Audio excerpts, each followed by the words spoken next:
আমি বললাম, আমি ব্যর্থ। আল্লাহ বলেন, বিশ্বাসীরা সফল হয়। আমি বললাম, আমার জীবনে অনেক কষ্ট। আল্লাহ বলেন, নিশ্চয়ই কষ্টের সাথে আছে স্বস্তি। আমি বললাম, আমাকে কেউ সাহায্য করে না। আল্লাহ বলেন, মুমিনদের সাহায্য করা আমার দায়িত্ব। আমি বললাম, আমি দেখতে খুবই কুৎসিত। আল্লাহ বলেন, আমি মানুষকে সৃষ্টি করেছি সুন্দরতম আকৃতিতে। আমি বললাম, আমার সাথে কেউ নেই। আল্লাহ বলেন, ভয় করো না, আমি মুমিনদের সাথে আছি। আমি বললাম, আমার পাপ অনেক বেশি। আল্লাহ বলেন, আমি তওবাকারীদের ভালোবাসি। আমি বললাম, আমি সবসময় অসুস্থ থাকি। আল্লাহ বলেন, আমি কোরআনকে রোগের নিরাময় হিসেবে পাঠিয়েছি।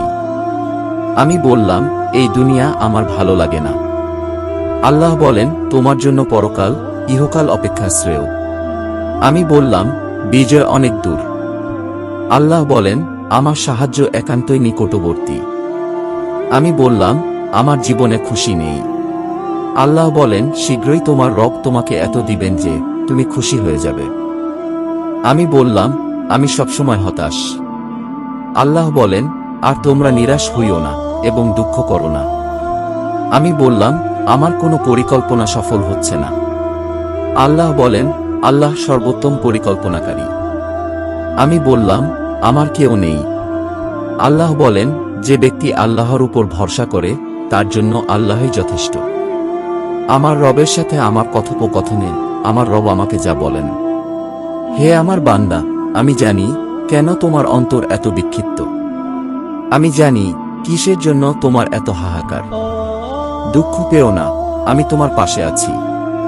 আমি তখনও তোমার পাশে ছিলাম যখন এই পৃথিবীতে তোমার অস্তিত্ব ছিল না। আমি তখনও তোমার পাশে ছিলাম যখন মাতৃগর্ভে এক অচেনা পরিবেশে ছিলে তুমি। আমি তখনও তোমার পাশে ছিলাম যখন তুমি আমায় চিনতেও না।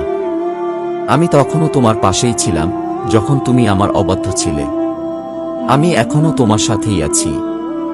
তুমি ধৈর্য ও সালাতের মাধ্যমে আমার কাছে সাহায্য প্রার্থনা করো। আমি তোমার পাশে আছি, এই দুনিয়াবাসী তোমার কিছুই করতে পারবে না। আমি জানি তারা যা বলে তা তোমাকে খুব কষ্ট দেয়। আমি জানি তাদের আচরণ তোমার অন্তরকে ছিন্ন বিচ্ছিন্ন করে দেয়। তুমি শুধু নীরবে সহ্য করে যাও। অচিরেই তুমি জানবে তুমি ভুল ছিলে না। হে আমার প্রিয় বান্দা, তুমি সব সময় আমায় বলো, কেউ আমাকে বুঝে না, আপনি তো আমায় বুঝেন। হ্যাঁ, আমি তোমাকে বুঝি, তোমার অন্তর সম্পর্কে আমি সম্পূর্ণ অবহিত। তুমি চিন্তা করো না, অচিরেই আমি তোমার প্রতি এমন অনুগ্রহ নাজিল করব যে তোমার অন্তর প্রশান্ত হয়ে যাবে। তুমি আমায় সবসময় ডেকে ডেকে বলো, ইয়া আল্লাহ, আপনি আপনার প্রতিশ্রুতি পূর্ণ করুন। আমাকে কষ্টের পর স্বস্তি দিন। তুমি চিন্তা করো না, আমি খুব দ্রুতই আমার প্রতিশ্রুতি পূর্ণ করব।